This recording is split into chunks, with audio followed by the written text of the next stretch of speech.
নমস্কাৰ মৰমৰ ছাত্ৰ-ছাত্ৰীসকল, তোমালোকক সকলোকে মোৰ ইউটিউব চেনেলটোলৈ স্বাগতম জনাইছোঁ। আজি মই তোমালোকক পঢ়াব গৈ আছোঁ পাঠ নম্বৰ 7। ছাত্ৰ-ছাত্ৰীসকল, যিসকলে মোৰ চেনেলত নতুন আহিছা, তোমালোকে ভিডিঅ'টো ভালকৈ দেখিবা আৰু চেনেলটো ছাবস্ক্ৰাইব কৰি ল'বা। আৰু আগতো প্লেলিষ্টত বাকী ভিডিঅ' দিয়া আছে, সেইফালৰ পৰা তোমালোকে বাকীখিনি চাই ল'বা। তো আজিৰ পাঠৰ নাম হৈছে বতৰ, জলবায়ু আৰু জলবায়ুৰ লগত প্ৰাণীৰ অভিযোজন। মানে বতৰৰ লগত জলবায়ুৰ লগত প্ৰাণীয়ে কেনেকৈ অভিযোজন কৰে সেইটোৱে আমি এই পাঠত পঢ়িম। তো কি কৈছে চোৱা, পাহাৰীয়া ঠাই এখনলৈ ফুৰিবলৈ যোৱাৰ সময়ত তোমালোকে কি কি বস্তু নিবলৈ কোৱা হয় মনত পেলোৱাচোন। মানে তোমালোকক কি কি বস্তু নিবলৈ কয় যদি তোমালোকে কোনো পাহাৰীয়া ঠাইত যাবা। কৈছে যেতিয়া আকাশ ডাৱৰীয়া হয় তোমালোকে মাৰ দেউতাৰে তোমালোকক ছাতি এটা লগত লৈ যাবলৈ জোৰ দি কয়। পৰিয়ালত অনুষ্ঠান এটা আয়োজন কৰাৰ আগতে জ্যেষ্ঠসকলে বতৰৰ বিষয়ে আলোচনা কৰা শুনিছানে? হৈছে পৰিয়ালত অনুষ্ঠান এটা আয়োজন কৰাৰ আগতে জ্যেষ্ঠসকলক বতৰৰ বিষয়ে আলোচনা কৰা শুনিছানে? তোমালোকে নিশ্চয় খেল এখন আৰম্ভ কৰাৰ আগতে বিশেষজ্ঞসকলে এক্সপাৰ্টছ বতৰৰ বিষয়ে আলোচনা কৰি থকাও শুনিছা। আৰু যদি তোমালোকে খেল যদি আৰম্ভ হয় চাবা, ক্ৰিকেট খেল, ফুটবল খেল, যিবিলাক খেল মানে ফিল্ডত হয়, সেই খেলসমূহ চলাৰ আগত কিন্তু বতৰৰ সম্পৰ্ক কৈ থাকে যে বতৰ কেনেকুৱা যাব। তাৰপিছত কৈছে খেলখনৰ ওপৰত বতৰৰ এক গুৰুত্বপূৰ্ণ প্ৰভাৱ পৰিব পাৰে। আৰু কৈছে খেলখনৰ ওপৰত বতৰৰ এটা গুৰুত্বপূৰ্ণ প্ৰভাৱ পৰিব পাৰে। আমাৰ জীৱনৰ ওপৰতো ইয়াৰ অধিক প্ৰভাৱ আছে। আৰু কৈছে আমাৰ জীৱনৰ ওপৰতো কিন্তু ইয়াৰ অধিক প্ৰভাৱ আছে। বতৰৰ আগজাননীৰ ওপৰত ভিত্তি কৰি আমাৰ দৈনন্দিন জীৱনৰ বহুতো কামৰ পৰিকল্পনা কৰা হয়। দূৰদৰ্শন, আকাশবাণী আৰু বাতৰি কাকতবোৰত প্ৰত্যেক দিনৰ বতৰা পোৱা যায়। আৰু আমি বতৰৰ সম্বন্ধে ক'ৰ পৰা জাননী পাওঁ? আকাশবাণী, বাতৰি কাকত আৰু তোমালোকে কি কৰিবা মানে কৈছে দূৰদৰ্শন মানে টেলিভিশ্যন, ৰেডিঅ', নিউজ পেপাৰ এইসমূহৰ পৰা কিন্তু আমি বতৰ সম্পৰ্কে জানিব পাৰোঁ। কিন্তু বতৰ আচলতে কি তোমালোকে বাৰু জানানে? আৰু বতৰ কি হয় সেইটো তোমালোকে জানানে ছাত্ৰ-ছাত্ৰীসকল? তোমালোকক সুধিছে। কৈছে এই অধ্যায়ত আমি বতৰ, ৱেডাৰ আৰু জলবায়ুৰ বিষয়ে অধ্যয়ন কৰিম। আমি এইটো জানিবলৈ পাৰিম কেনেকৈ বিভিন্ন ধৰণৰ জীৱই বাসস্থানৰ জলবায়ুৰ লগত নিজকে খাপ খুৱাই লয়। এই পাঠত আমি চাম যে কেনেকৈ জলবায়ুৰ লগত বাসস্থানৰ লগত মানে প্ৰাণীসমূহে নিজক খাপ খুৱাই লয়। এতিয়া আহিল বতৰ। কি কৈছে চোৱা, বাতৰি কাকতৰ বতৰ বিৱৰণৰ নমুনা চেম্পল এটা দিয়া হ'ল। আমি জানো যে প্ৰতিদিনৰ বতৰৰ বিৱৰণীয়ে পাৰ হৈ যোৱা 24 ঘণ্টাৰ উষ্ণতা, আৰ্দ্ৰতা আৰু বৰষুণৰ বিষয়ে তথ্য দাঙি ধৰে। লগতে ই দিনটোৰ বতৰৰ আগজাননীও দিয়ে। মানে কৈছে আমিতো জানো প্ৰতিদিনৰ বতৰৰ বিৱৰণীয়ে পাৰ হৈ যোৱা 24 ঘণ্টাৰ উষ্ণতা, আৰ্দ্ৰতা আৰু বৰষুণৰ বিষয়ে তথ্য দাঙি দিয়ে। আৰু লগতে কি কৰে দিনটোৰ বতৰৰ যে আগজাননী থাকে সেইটো দি দিয়ে যে আজি কেনেকুৱা ডাৱৰীয়া থাকিব নে বতৰ সেমেকা থাকিব, কি ধৰণৰ থাকিব সেইটো আমাক কি কৰে আগজাননী দি দিয়ে। কৈছে তোমালোকে নিশ্চয় জানা আৰ্দ্ৰতা হ'ল বায়ুত থকা জলীয় বাষ্পৰ পৰিমাণৰ জোখ। আৰু আৰ্দ্ৰতা কি তোমালোকক যদি সোধে তেতিয়া কি ক'বা? আৰ্দ্ৰতা হ'ল বায়ুত থকা জলীয় বাষ্পৰ পৰিমাণৰ জোখ। নেক্সট কি কৈছে চোৱা, চৰকাৰৰ বতৰ বিজ্ঞান বিভাগে এই বতৰৰ বিৱৰণীও যুগুতায়। এই বিভাগে উষ্ণতা, বতাহ আদিৰ তথ্য সংগ্ৰহ কৰে আৰু বতৰৰ আগজাননী প্ৰকাশ কৰে। যিকোনো বাতৰি কাকতৰ পৰা যোৱা সপ্তাহটোৰ বতৰৰ বিৱৰণী থকা অংশটো কাটি লোৱা। আৰু কৈছে যিকোনো বাতৰি কাকতৰ পৰা যোৱা সপ্তাহটোৰ বতৰৰ বিৱৰণী থকা অংশটো কাটি লোৱা। যদি তোমালোকৰ ঘৰত বাতৰি কাকত নোপোৱা তেন্তে ওচৰ চুবুৰীয়া বা বন্ধুৰ পৰা বিচাৰি আনা আৰু টোকা বহীত বিৱৰণীটো লিপিবদ্ধ কৰা। আৰু কৈছে যদি তোমালোকে ঘৰত বাতৰি কাকত নোপোৱা তেন্তে কি কৰিব লাগে? ওচৰ চুবুৰীয়া বা বন্ধুৰ পৰা বিচাৰি আনা টোকা বহী বিৱৰণীটো লিপিবদ্ধ কৰা। তোমালোকে পুথিভঁৰালৰ পৰাও বতৰৰ বিৱৰণী সংগ্ৰহ কৰিব পাৰা। আৰু কৈছে পুথিভঁৰালৰ পৰাও কি কৰিব পাৰা? বতৰৰ বিৱৰণী সংগ্ৰহ কৰিব পাৰা। এখন বগা কাগজত বা চাৰ্ট পেপাৰত কাটি লোৱা অংশবোৰ আঠা লগোৱা। আৰু তেনেকৈ আঠা লগাব কৈছে। তাৰমানে কি তোমালোকে পূৰা এটা সপ্তাহৰ বতৰটো কেনেকুৱা গৈছে সেইটো এটা বিৱৰণ তোমালোকে নিজেই চাব পাৰিবা। কোনদিন কেনেকুৱা গৈছে, কিমান ডিগ্ৰী উষ্ণতা আছিল, কিমান ডিগ্ৰী নিম্ন উষ্ণতা আছিল, সেইসমূহ তোমালোকে সেই চাৰ্টটো চাই গম পাব পাৰিবা। সেইকাৰণে কৈছে ডেইলি দিন তোমাৰ প্ৰতিদিন কিমান ডিগ্ৰী চেলচিয়াছত চলি থাকে উত্তাপটো সেইটো ৰেকৰ্ডটো ৰাখিব দিছে।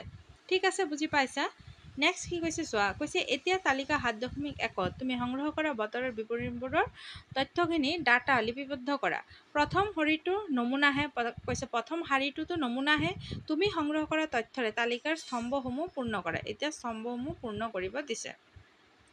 কৈছে বৃষ্টিমান বা ৰেইনগজ যন্ত্ৰৰ দ্বাৰা বৰষুণৰ পৰিমাণ জোখা হয়। ইয়াতে এটা প্ৰশ্ন হৈ যাব যে বৰষুণৰ পৰিমাণ কি যন্ত্ৰৰ সহায়ত মাপা হয় বা জোখা হয়, তেতিয়া কি ক'বা ৰেইন গজ। ই মূলতঃ বৰষুণৰ পানী সংগ্ৰহ কৰিব পৰাকৈ ওপৰ ভাগত চুপি এটাৰ লগত সংলগ্ন থকা এটা পৰিমাপক চুঙা বা চিলিণ্ডাৰ। ঠিক আছে, কি কৈছে যে চুঙা বা চিলিণ্ডাৰ বোলা হয়। 7 দিনৰ গোটেই কেইদিনতে উষ্ণতম আৰু নিম্নতম উষ্ণতা, আৰ্দ্ৰতা আৰু বৰষুণৰ পৰিমাণ এক নে কেইদিনমানৰ বাবে লিপিবদ্ধ কৰা উষ্ণতম আৰু নিম্নতম উষ্ণতা একে হ'ব পাৰে। অৱশ্যে যিকোনো দুদিনৰ বাবে এই আটাইবোৰ তথ্যৰ মান একে নহ'ব পাৰে। সপ্তাহ এটাৰ ভিতৰতে উল্লেখযোগ্য পৰিৱৰ্তন হ'ব পাৰে। উষ্ণতা, আৰ্দ্ৰতা, বৰষুণৰ পৰিমাণ, বতাহৰ গতি আদিয়ে একোখন ঠাইৰ দৈনন্দিন বায়ুমণ্ডলত যি অৱস্থাৰ সৃষ্টি কৰে তাকে সেই ঠাইখনৰ বতৰ বুলি কোৱা হয়। এইটো হ'ল যে বতৰ কি বা বতৰ কাক বোলে, তেতিয়া তোমালোকে এনচাৰটো লিখিবা যে উষ্ণতা, আৰ্দ্ৰতা, বৰষুণৰ পৰিমাণ, বতাহৰ গতি আদিয়ে একোখন ঠাইৰ দৈনন্দিন বায়ুমণ্ডলত যি অৱস্থাৰ সৃষ্টি কৰে তাকে সেই ঠাইখনৰ বতৰ বুলি কোৱা হয়। উষ্ণতা, আৰ্দ্ৰতা আৰু আন কাৰকবোৰক বতৰৰ উপাদান বোলে। উষ্ণতা, আৰ্দ্ৰতা আৰু আন কাৰকবোৰৰ বতৰৰ উপাদানক কি বোলা হয়? বতৰৰ উপাদান বোলা হয়। উষ্ণতা, আৰ্দ্ৰতা আৰু আন কাৰকবোৰক। ঠিক আছে, এখন ঠাইৰ বতৰ প্ৰতিদিনে বা প্ৰতি সপ্তাহে সলনি হয়। এইটো ভালকৈ মনত ৰাখিবা দেই। সেইবাবে আমি প্ৰায় কওঁ আজিৰ বতৰটো বৰ সেমেকা বা যোৱা সপ্তাহত বতৰ গৰম আছিল। বতৰ এটা এনে জটিল পৰিঘটনা যে ই অতি কম সময়ৰ ভিতৰতে সলনি হ'ব পাৰে। কেতিয়াবা এনে হ'ব পাৰে যে পুৱাৰ ভাগত ৰ'দ দিছে কিন্তু হঠাতে ক'ৰবাৰ পৰা ডাৱৰ আহি প্ৰচণ্ড বৰষুণ দিছে, নাইবা একে মিনিটৰ ভিতৰতে প্ৰচণ্ড বৰষুণ নোহোৱা হৈ উজ্জ্বল ৰ'দৰ পোহৰে দেখা দিয়ে। তোমালোকৰ নিশ্চয় এনে ধৰণৰ বহু অভিজ্ঞতা হৈছে। এনে ধৰণৰ অভিজ্ঞতাৰ মনত পেলাবলৈ চেষ্টা কৰা আৰু তোমালোকৰ বন্ধুৰ লগত মত বিনিময় কৰা। যিহেতু বতৰ এটা জটিল পৰিঘটনা, সেয়ে ইয়াৰ আগলি বতৰা দিয়াটো সহজ নহয়। হিপিটিত দিয়া লেখ বা গ্ৰাফখনলৈ চোৱা, য'ত 2006 চনৰ 3 আগষ্টৰ পৰা 2006 চনৰ 9 আগষ্টলৈ শ্বিলঙৰ মেঘালয় উচ্চতমৰ উষ্ণতাৰ নিৰিখ দেখুওৱা হৈছে। চিত্ৰ নম্বৰ কিমান? 7.2ত দেখুওৱা হৈছে। এইটো হৈছে চিত্ৰ নম্বৰ 7.2 আৰু এইটো কিমান চনৰ? 2006 চনৰ 3 পৰা 9 আগষ্টলৈ উচ্চতম উষ্ণতাৰ ভিন্নতা। ঠিক আছে, বুজি পাইছা? নেক্সট কি কৈছে চোৱা, যিকোনো বতৰৰ বিৱৰণীৰ পৰা এইটো স্পষ্ট হয় যে প্ৰত্যেক দিনাই নিম্নতম আৰু উচ্চতম উষ্ণতা লিপিবদ্ধ কৰা হয়। উষ্ণতাৰ নিৰিখ কেনেদৰে লিপিবদ্ধ কৰা হয় তোমালোকে জানানে? তোমালোকে চতুৰ্থ অধ্যায়ত শিকিছিলা যে ইয়াৰে বাবে এটা বিশেষ ধৰণৰ তাপমান যন্ত্ৰ আছে, যাক উচ্চতম আৰু নিম্নতম তাপমান যন্ত্ৰ বা তাপমেটা বোলে। তাপমেটা বোলে। দিনটোৰ কেতিয়া উচ্চতম উষ্ণতা আৰু কেতিয়া নিম্নতম উষ্ণতা পায় তুমি অনুমান কৰিব পাৰানে? সাধাৰণ পিছফালে উচ্চতম উষ্ণতা আৰু পুৱাৰ ভাগত নিম্নতম উষ্ণতা পোৱা যায়। তোমালোকে এতিয়া বুজি পালানে কিয় গৰমৰ দিনত আমি পুৱাৰ ভাগতকৈ আবেলি বা পিছবেলা বেছিকৈ অস্বস্তি অনুভৱ কৰোঁ? কাৰণ তেতিয়া উষ্ণতাটো কি হয়? বাঢ়ি যায়। কৈছে সূৰ্য উদয় হোৱা আৰু সূৰ্য অস্ত যোৱাৰ সময়ৰ বিষয়ে কি জানা? তোমালোকে জানা যে শীতকালত সোনকালে আন্ধাৰ হয় আৰু তোমালোকে খেলিবলৈ বেছি সময় নোপোৱা, হয়নে নাই? এইটোতো চাবাই যে গৰমৰ দিনত কিন্তু সন্ধিয়াটো বেছি জলদি নহয়, কিন্তু শীতকালত কি হয়? খুব এন্ধাৰ কিন্তু খুব সোনকালে হৈ যায় আৰু খেলিবলৈ কিন্তু সময় তোমালোকে নোপোৱা। বতৰৰ এই পৰিৱৰ্তনবোৰ সূৰ্যৰ বাবেই হয়। উচ্চ উষ্ণতাযুক্ত গৰম গেছেৰে গঠিত সূৰ্যটো এটা প্ৰকাণ্ড গোলক। সূৰ্যটো আমাৰ পৰা বহু দূৰৈত অৱস্থিত।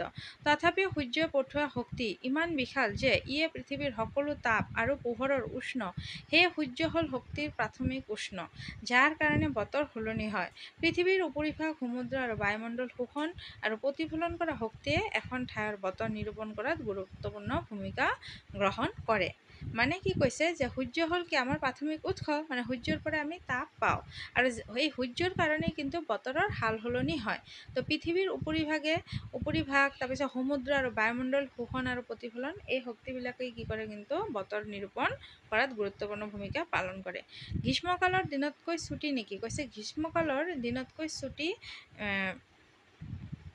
ছুটি নেকি? এই অধ্যায়ৰ শেষত দিয়া প্ৰকল্পটো সম্পূৰ্ণ কৰি তোমালোকে নিজে উত্তৰ উলিয়াবলৈ চেষ্টা কৰা। এতিয়া জলবায়ু।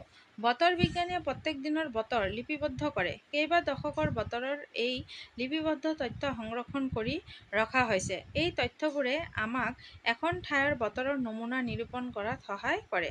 এখন ঠাইৰ দীৰ্ঘ সময়ৰ ধৰা 25 বছৰৰ গড় বতৰৰ নমুনাকে সেই ঠাইৰ জলবায়ু বুলি কোৱা হয়।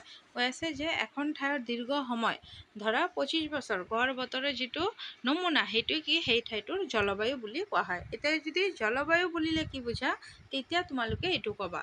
ঠিক আছে, বতৰ আৰু জলবায়ু দুয়োটা কিন্তু বেলেগ বেলেগ বস্তু দেই। কৈছে বতৰ কিন্তু প্ৰতিদিনে যিটো হয় সাল সলনি হৈ থাকে এইটো হৈছে বতৰ, আৰু জলবায়ুটো হৈছে এটা দীৰ্ঘ সময় ধৰি যিটো চলি আছে সেইটো হৈছে সেই অঞ্চলৰ জলবায়ু। মানে সেইকাৰণে কৈছে যে এখন ঠাইৰ দীৰ্ঘ সময় ধৰা কিমান বছৰ? 25 বছৰ। 25 বছৰৰ যিটো গড় বতৰ এভাৰেজ ৱেডাৰ সেইটো হৈছে কি জলবায়ু। ঠিক আছে, ক্লাইমেট বুলি কোৱা হয় ইংৰাজীত। এতিয়া নেক্সট কি কৈছে চোৱা, কৈছে যদি এখন ঠাইৰ উষ্ণতা বেছিভাগ সময়ৰ বাবে বেছি থাকে তেন্তে আমি ক'ম যে সেই ঠাইৰ জলবায়ু গৰম। যদি সেই ঠাইত বৰষুণৰ পৰিমাণ বেছিও হয় তেন্তে আমি ক'ম যে সেই ঠাইৰ জলবায়ু গৰম আৰু কি সেমেকা। ঠিক আছে, বুজি পাইছে ছাত্ৰ ছাত্ৰীসকল? নেক্সট চোৱা কি কৈছে। ইয়াত তোমালোকক মুঠ বৰষুণৰ গড়ৰ মান আসন্ন পূৰ্ণ সংখ্যাত দিয়া হৈছে। দুটা চাৰ্ট দিছে, এটা দিছে শ্ৰীনগৰ জম্মু কাশ্মীৰৰ জলবায়ুৰ বিষয়ে তথ্য 7.2 আৰু এটা দিছে থিৰুভত্তমপুৰম কেৰালাৰ 7.3 জলবায়ুৰ বিৱৰণ। ঠিক আছে, নেক্সট কৈছে জলবায়ু 7.2 আৰু 7.3 ভাৰতবৰ্ষৰ দুখন ঠাইৰ জলবায়ুৰ অৱস্থা দিয়া হৈছে। প্ৰত্যেকটো মাহৰ উষ্ণতাৰ মধ্যক দুটা স্তৰত উলিওৱা হয়। প্ৰথম স্তৰত গোটেই মাহটোৰ লিপিবদ্ধ উষ্ণতা গড় উলিওৱা হয় আৰু দ্বিতীয় স্তৰত বহু বছৰৰ এনে গড় উষ্ণতাৰ গড় উলিওৱা হয়। সিয়েই আমাক উষ্ণতাৰ মধ্যক দিয়ে।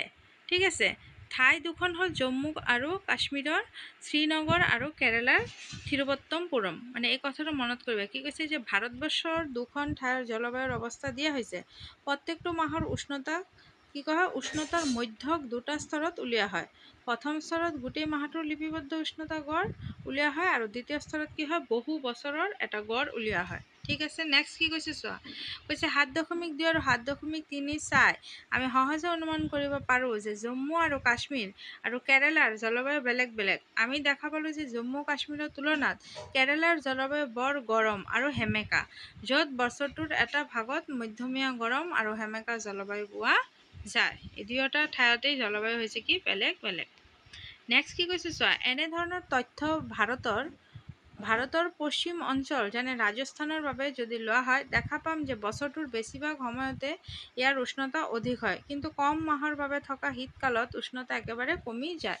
এই অঞ্চলত বৰষুণৰ পৰিমাণ বৰ কম। এয়াই মৰুভূমিৰ জলবায়ুৰ বৈশিষ্ট্য, মানে মৰুভূমিত বৰষুণ কম হয়। ই গৰম আৰু শুকান। উত্তৰ পূব ভাৰতত বছৰটোৰ বেছিভাগ সময়তে বৰষুণ হয়। সেয়ে আমি ক'ব পাৰোঁ যে উত্তৰ পূব ভাৰতত জলবায়ু কি হয়? সেমেকা হয়। জলবায়ু আৰু অভিযোজন। সকলো জীৱৰ ওপৰত জলবায়ুৰ প্ৰচুৰ প্ৰভাৱ আছে।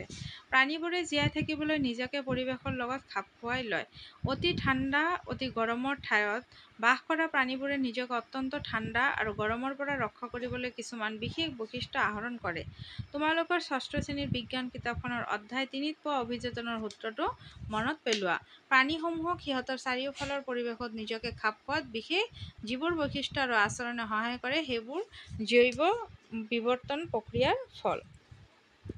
অধ্যায় 9ত তোমালোকে মাটি ছয়েলৰ ওপৰত বতৰ আৰু জলবায়ুৰ প্ৰভাৱৰ বিষয়ে জানিবলৈ পাবা। ইয়াত যেনেকৈ তোমালোকে প্ৰাণীৰ অভিযোজন বতৰ আৰু জলবায়ুৰ সম্বন্ধে পঢ়িবা, ঠিক 9ত তোমালোকে মাটিৰ লগত বতৰৰ কি সম্পৰ্ক, জলবায়ুৰ প্ৰভাৱ কি সেইটো পঢ়িবলৈ পাবা। জলবায়ুৰ অৱস্থা। এতিয়া নেক্সট কৈছে চোৱা, জলবায়ুৰ অৱস্থা অনুযায়ী প্ৰাণীৰ অভিযোজনৰ উদাহৰণ হিচাপে আমি কেৱল মেৰু অঞ্চল আৰু বিষুৱীয় বৰ্ষাৰণ্য অঞ্চলত বাস কৰা প্ৰাণীৰ বিষয়ে আলোচনা কৰিম।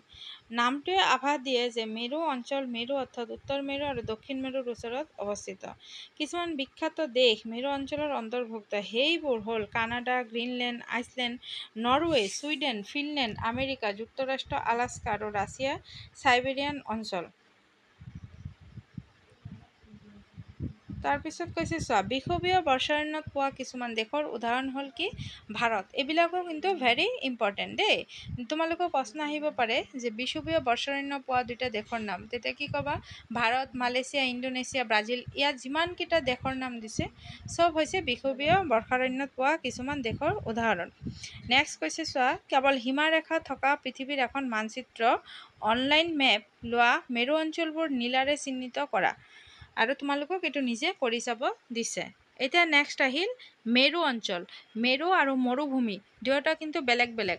মেৰু অঞ্চল হৈছে, মই মানে অলপ বুজাই দিছোঁ থুলমূলকৈ। মেৰু অঞ্চল হৈছে য'ত বৰফেৰে আবৃত থাকে, সেইটো হৈছে মেৰু অঞ্চল। আৰু মৰুভূমি য'ত বালিৰে আবৃত থাকে, সেইটো হৈছে মৰুভূমি অঞ্চল। ঠিক আছে।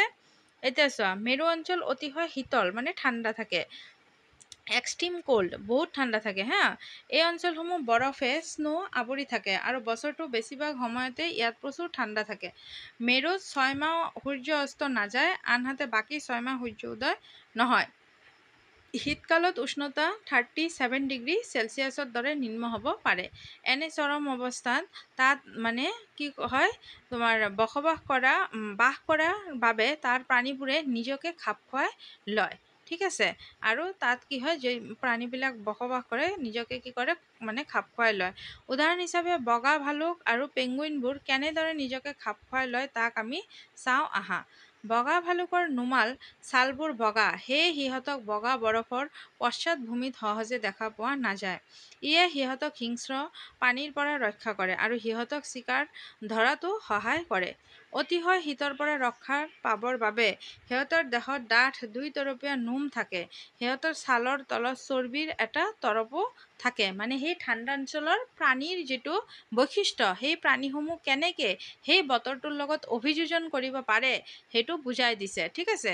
মানে কি হয়, সিহঁতৰ ছালৰ তলত যিটো চৰ্বিৰো এটা তৰপ থাকে। প্ৰকৃততে সিহঁতৰ দেহৰ পৰা তাপ ওলাই যাব নোৱাৰাৰ সুন্দৰ ব্যৱস্থা থকাৰ বাবে এইবোৰ প্ৰাণীয়ে লাহে লাহে চলাচল কৰিব লগাত পাৰে আৰু সঘনাই জিৰণি লয়, যাতে সিহঁতৰ শৰীৰ অত্যাধিক গৰম নহয়। বুজি পাইছা? অভাৰ হিটেড যাতে নহয়।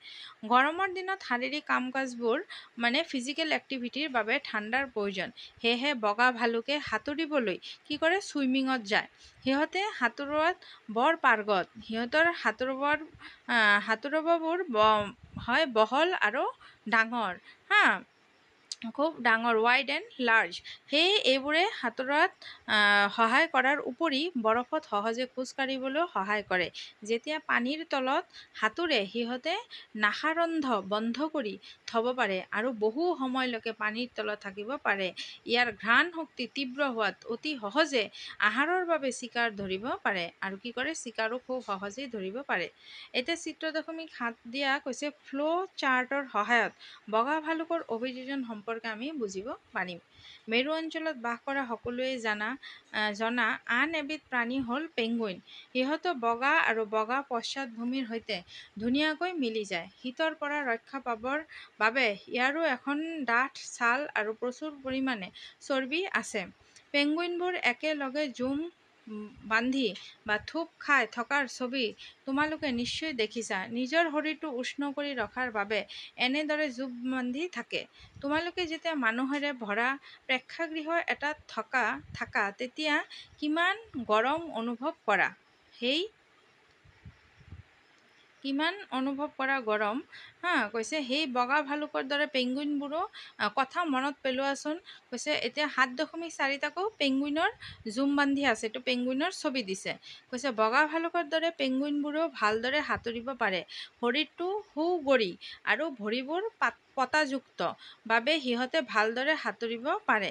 মেৰু অঞ্চলত বাস কৰা আন প্ৰাণীসমূহ হ'ল বিভিন্ন ধৰণৰ মাছ, মেথুন, বল্গা হৰিণ, শিয়াল, চিল, তিমি আৰু চৰাই। ঠিক আছে। এইটো লক্ষ্য কৰিবলগীয়া যে মাছবোৰে পৰিভ্ৰমণ কৰে। শীত শেষ হোৱাৰ পিছত সিহঁত ঘূৰি আহে। ঠিক আছে। তোমালোকে সম্ভৱ জানা যে ভাৰত হ'ল এনেকুৱা বহুত চৰাইৰ লক্ষ্যস্থান। তোমালোকে নিশ্চয় চাইবেৰিয়ান হাৰেংবোৰ দেখিছা বা সিহঁতৰ বিষয়ে শুনিছা যে সিহঁত ঠাণ্ডা পানীৰ তলত বহুত সময় থাকিব পাৰে। কিন্তু চৰাইবোৰে জীয়াই থাকিবৰ বাবে নিজৰ দেহ উষ্ণ কৰি ৰাখিব লাগে। সেয়েহে যেতিয়া শীতকাল আৰম্ভ হয় তেতিয়া এই চৰাইবোৰে গৰম অঞ্চলটো প্ৰব্ৰজন বা চাইবেৰিয়াৰ পৰা ৰাজস্থানৰ ভাৰতপুৰ, হাৰিয়ানা, চুলতানপুৰ, উত্তৰ পূব ভাৰত আৰু ভাৰতৰ আন কিছুমান জলাশয়লৈ ভাৰতৰ আন অংশলৈ সিহঁতে কি কৰে প্ৰব্ৰজন কৰে। ঠিক আছে, বুজি পাইছা এইখিনি। আৰু নেক্সট ইয়াত বগা ভালুকৰ অভিযোজনটো কেনেকৈ কৰে সেইটো ইয়াত চাৰ্টৰ সহায়ত বুজাব বিচাৰিছে যে বগা বৰফৰ আঁৰত বগা নুমাল ছালখন সহজে দেখা পোৱা নাযায়। সিহঁতক চিকাৰে সহজে দেখা নাপায়। ইয়াৰ দেহত দুতৰপীয়া ডাঠ নোম থাকে। এইবোৰে ইয়াক শীতকালত গৰম কৰি ৰাখে। চৰ্বিয়ে সিহঁতৰ শৰীৰৰ উষ্ণতা আবদ্ধ কৰি শৰীৰ গৰম কৰি ৰাখে। এইবোৰে বৰফত খোজ কঢ়াত সহায় কৰে। ইয়াৰ দীঘল ভাঁজ থকা তীক্ষ্ণ নখ আছে। ই ভালুকক চিকাৰৰ অৱস্থান জনাত আৰু চিকাৰ ধৰাত সহায় কৰে। ইয়াৰ তীব্ৰ ঘ্ৰাণ শক্তি আছে। ঠিক আছে, এইখিনি হ'ল। তাৰপিছত ইয়াত দিছে গ্ৰীষ্মমণ্ডলীয় বিষুৱীয় বৰ্ষাৰণ্য অঞ্চল আৰু ৰঙা চকুৱা ভেকুলী। দেখিছানে, এইটো ভেকুলী এটা প্ৰজাতিৰ ৰঙা চকুৱা ভেকুলী। নেক্সট দিছে গ্ৰীষ্মমণ্ডলীয় বা বিষুৱীয় বৰ্ষাৰণ্য অঞ্চল। কি কৈছে চোৱা, গ্ৰীষ্মমণ্ডলীয় বা বিষুৱীয় অঞ্চলত সাধাৰণতে গৰম হয় কাৰণ এই অঞ্চলসমূহ বিষুৱ ৰেখাৰ আশে পাশে অৱস্থিত। আনকি আটাইতকৈ ঠাণ্ডা মাহটোত তাপৰ মাত্ৰা সাধাৰণতে প্ৰায় 15 ডিগ্ৰী চেলছিয়াছতকৈ বেছি হয়। গ্ৰীষ্মকালৰ গৰমত উষ্ণতা 40 ডিগ্ৰী চেলছিয়াছ পাৰ হৈ যায়। গোটেই বছৰটো দিন আৰু ৰাতিৰ দৈৰ্ঘ্য প্ৰায় সমান। এইবোৰ অঞ্চলত প্ৰচুৰ পৰিমাণে বৰষুণ হয়। এই অঞ্চলৰ গুৰুত্বপূৰ্ণ বৈশিষ্ট্য হ'ল গ্ৰীষ্মমণ্ডলীয় বৰ্ষাৰণ্য অঞ্চল ভাৰতৰ পশ্চিম ঘাট আৰু অসম, দক্ষিণ-পূব এছিয়া, মধ্য আমেৰিকা আৰু মধ্য আফ্ৰিকাত গ্ৰীষ্মমণ্ডলীয় বৰ্ষাৰণ্য অঞ্চল পোৱা যায়। অবিৰত গৰম আৰু বৰষুণৰ বাবে এই অঞ্চলত বিভিন্ন ধৰণৰ উদ্ভিদ আৰু প্ৰাণী পোৱা যায়। বিষুৱীয় বৰ্ষাৰণ্য অঞ্চলত বাস কৰা লেখত ল'বলগীয়া প্ৰাণীবোৰ হ'ল বান্দৰ, চিম্পাঞ্জী, গৰিলা, সিংহ, বাঘ, হাতী, নাহৰফুটুকী বাঘ, জেঠী সাপ আৰু চৰাই আৰু কীটপতংগ। এতিয়া আমি গৰম আৰু আৰ্দ্ৰ জলবায়ুৰ লগত এই প্ৰাণীবোৰ অভিযোজনৰ বিষয়ে জানো আহা। বৰ্ষাৰণ্য অঞ্চলৰ জলবায়ু বহু সংখ্যক আৰু বিভিন্ন প্ৰকাৰৰ প্ৰাণী বা উপযোগী। যিহেতু এইবোৰ সংখ্যাত যথেষ্ট বেছি, সেয়েহে আহাৰ আৰু আশ্ৰয়ৰ বাবে সিহঁতৰ সাংঘাতিক প্ৰতিযোগিতা হয়। বহু প্ৰাণী গছৰ ওপৰত বাস কৰাত অভ্যস্ত হয়। ৰঙা চকুৱা ভেকুলী ভৰিৰ পতাত থকা এবিধ। এই মই যে ফটোটো মাত্ৰ দেখালোঁ, দেখিছানে কাষৰ ছবিটো যে দেখিলা, তাতে কৈছে যে ৰঙা চকুৱা ভেকুলীৰ ভৰিৰ পতাত থকা এবিধ আঠাজাতীয় পদাৰ্থৰ তৰপে এই প্ৰাণীবোৰক ইহঁতে বাস কৰা গছত বগাবলৈ সহায় কৰে। গছত বাস কৰিবৰ বাবে বান্দৰবোৰৰ দীঘল নেজ আৰু এই নেজ গছৰ ডালক সাৱটি ধৰাত সহায় কৰে। সিহঁতৰ হাত আৰু ভৰি ধৰণৰ যে সিহঁতে সহজে গছৰ ডালত টানকৈ খামুচি ধৰিব পাৰে। যিহেতু আহাৰৰ বাবে প্ৰতিযোগিতা হয়, সেয়েহে কিছুমান প্ৰাণীয়ে সহজে হাতেৰে ঢুকি নোপোৱা আহাৰ পাবলৈ নিজৰ দেহকে খাপ খুৱাই লৈছে। দীঘল ডাঙৰ ঠোঁটেৰে সৈতে টুকান চৰাই আফ্ৰিকাৰ এবিধ বিশেষ চৰাই হ'ল ইয়াৰ উৎকৃষ্ট উদাহৰণ। ইয়ে টুকানক দুৰ্বল ডালত থকা ফল ঢুকি পোৱাত সহায় কৰে। অন্যথা ইয়াৰ ওজনৰ বাবে এনে ডালবোৰৰ পৰা ফল সংগ্ৰহ কৰাটো সম্ভৱ নহ'লহেঁতেন। গ্ৰীষ্মমণ্ডলীয় বহু প্ৰাণীৰ অতি সংবেদী শ্ৰৱণ শক্তি, তীক্ষ্ণ দৃষ্টি শক্তি, ডাঠ ছাল আৰু চৌপাশৰ লগত মিলি যোৱাকৈ ছালৰ ৰং থাকে। ইহঁতে সিহঁতক হিংস্ৰ জন্তুৰ পৰা ৰক্ষা কৰে। মানে কোন জন্তুবিলাকৰ অঞ্চল ভেদে কেনেকুৱা, তো গ্ৰীষ্ম অঞ্চলত যিবিলাক থাকে প্ৰাণী, ইহঁতৰ কি হয় তীক্ষ্ণ দৃষ্টি থাকে, তাৰপিছত ডাঠ ছাল থাকে, চৌপাশৰ লগত মিলি যোৱাকৈ ছালৰ ৰং থাকে। সিহঁতক হিংস্ৰ জন্তুৰ পৰা ৰক্ষা কৰে। উদাহৰণস্বৰূপে যেনে ডাঙৰ মেকুৰী, যেনে বাঘৰ ডাঠ ছাল আৰু অতি সংবেদী শ্ৰৱণ শক্তিও শ্ৰৱণ শক্তিও খুব ভাল হয়। সিংহ, নেজীয়া, মেকাক বান্দৰে, ঠিক আছে, সিংহ, নেজীয়া কি কৈছে, মেকাক বান্দৰে, মেকাক বান্দৰে দাঢ়ি থকা বান্দৰ পশ্চিম ঘাট বৰ্ষাৰণ্য অঞ্চলত বাস কৰে। তাৰপিছত ইয়াত কৈছে চোৱা, ইয়াৰ আটাইতকৈ সাধাৰণ বৈশিষ্ট্য হৈছে ইয়াৰ মূৰৰ পৰা গালৰ তলৰ থুঁতৰিলৈকে আগুৰি থকা ৰূপালী বগা কেশৰ। ইহঁতবোৰ ভাল আৰোহী আৰু জীৱনৰ সৰহখিনি সময় গছতেই কটায়, ফলেই সিহঁতৰ প্ৰধান খাদ্য। ইহঁতে গছৰ গুটি, কুমলীয়া পাত, কাণ্ড, ফুল আৰু কলি আদিও খায়। এই দাঢ়ি থকা বান্দৰে গছৰ বাকলিৰ ভিতৰত থকা কীট পতংগ বিচাৰে। যিহেতু সিহঁতে প্ৰয়োজনৰ আহাৰ গছৰ পৰাই পায়, সেয়ে কেতিয়াবাহে সিহঁত মাটিলে নামি আহে। ভাৰতীয় গ্ৰীষ্মমণ্ডলীয় বৰ্ষাৰণ্য অঞ্চলত পোৱা সকলোৱে জনা আন এবিধ প্ৰাণী হ'ল হাতী। ভাৰতীয় গ্ৰীষ্মমণ্ডলীয় বৰ্ষাৰণ্যত তাৰপিছত কৈছে একাধিক অভিনৱ উপায়েৰে এবিধ প্ৰাণীয়ে বৰ্ষাৰণ্য অঞ্চলৰ জলবায়ুৰ লগত নিজকে খাপ খুৱাই লয়। সিহঁতৰ হুৰডাল কি হয় চোৱা। এই হুৰডাল ফটোত তোমালোকক চাব দিছে। সিহঁতৰ হুৰডাল চোৱা। ইয়াক সিহঁতে নাকৰ দৰে ব্যৱহাৰ কৰে, যাৰ বাবে সিহঁত কি হয় হাতীৰ ঘ্ৰাণ শক্তি সবল। হুৰডালক আহাৰ সংগ্ৰহ কৰাত ব্যৱহাৰ কৰে। সিহঁতৰ মুখৰ পৰা বাহিৰলৈ ওলোৱা দাঁতবোৰ ৰূপান্তৰিত দাঁত। এইবোৰেৰে হাতীয়ে খাই ভাল পোৱা গছৰ বাকলি ছিঙিব পাৰে। সেয়েহে হাতীয়ে খাদ্যৰ বাবে হোৱা প্ৰতিযোগিতা সহজে প্ৰতিহত কৰিব পাৰে। হাতীৰ কাণ ডাঙৰ হোৱাৰ বাবে অতি সৰু শব্দও শুনিব পাৰে। কাণ দুখনে হাতীক গ্ৰীষ্মমণ্ডলীয় বৰ্ষাৰণ্য অঞ্চলৰ গৰম আৰু আৰ্দ্ৰ জলবায়ুত শৰীৰত ঠাণ্ডা কৰি ৰখাত সহায় কৰে। মানে হাতীৰ কাণ দুখনে হাতীক কেনেদৰে সহায় কৰে। এতিয়া ছাত্ৰ ছাত্ৰীসকল পাঠটো মই খুব ধুনীয়াকৈ বুজাই দিলোঁ আৰু এতিয়া তোমালোকক যিখিনি কুৱেশ্যন এনচাৰ আছে গোটেইখিনি মই তোমালোকক দি দিছোঁ। ইয়াত কিছুমান কথা থাকে, তোমালোকে কি কি শিকিলা এই কথাখিনি খুব ধুনীয়াকৈ পঢ়িবা, তেতিয়া তোমালোকে তো এই কথাখিনি খুব ধুনীয়াকৈ তোমালোকক পঢ়াই দিছোঁ।